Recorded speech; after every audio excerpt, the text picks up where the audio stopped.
Silence is the ability to step out of the world and to be passive.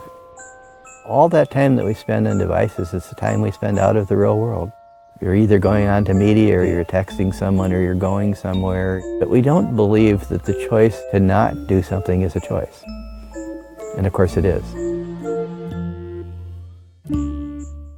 It's hard to find quiet time these days, isn't it? I'm talking total undisturbed silence, where we can just be with our thoughts and ourselves.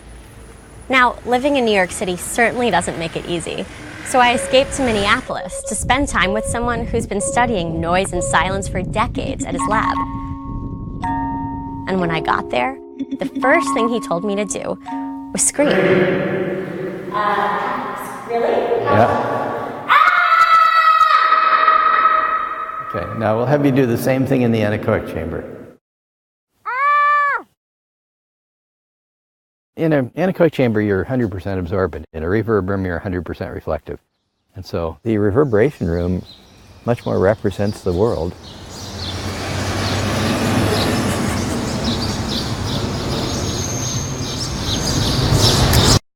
And this room much represents that little church that you step into when you want to get away from all the noise and relax. This anechoic chamber was called the quietest place on Earth by the Guinness Book of World Records, and it's become a tourist attraction. All because of the mystery of quiet. The World Health Organization calls noise an underestimated threat, and it's been linked to depression, high blood pressure, heart attacks, and the list goes on. You know, it's often said that being exposed to sounds above 70 decibels is dangerous. However,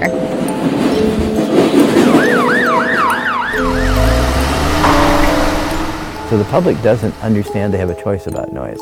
Silence is therapeutic. And there aren't that many scientists who understand silence in more than one modality. So in acoustics, noise is sound. In lighting, noise is glare. In the thermal environment, noise is draft. And what you find is that the more perceptual stimulus you have, the less you're able to think clearly. And so the louder the noise is, the less cognitively accurate you're going to be. What this does is it brings people back to the time when they could sit quietly someplace where they're not being entertained, where they're being stimulated in all of their senses by the environment they're moving through. And that's associated with joy. Joy is a feeling that you're in balance. And so removing yourself and giving yourself the luxury of no high-level stimulus is a luxury. And in fact, it clarifies your mind, it clarifies your emotions, and it clarifies your body. I've been walking around the lakes and around the Mall of Americas, and what I discovered many years ago is it isn't my mind that teaches my body, it's my body that teaches my mind.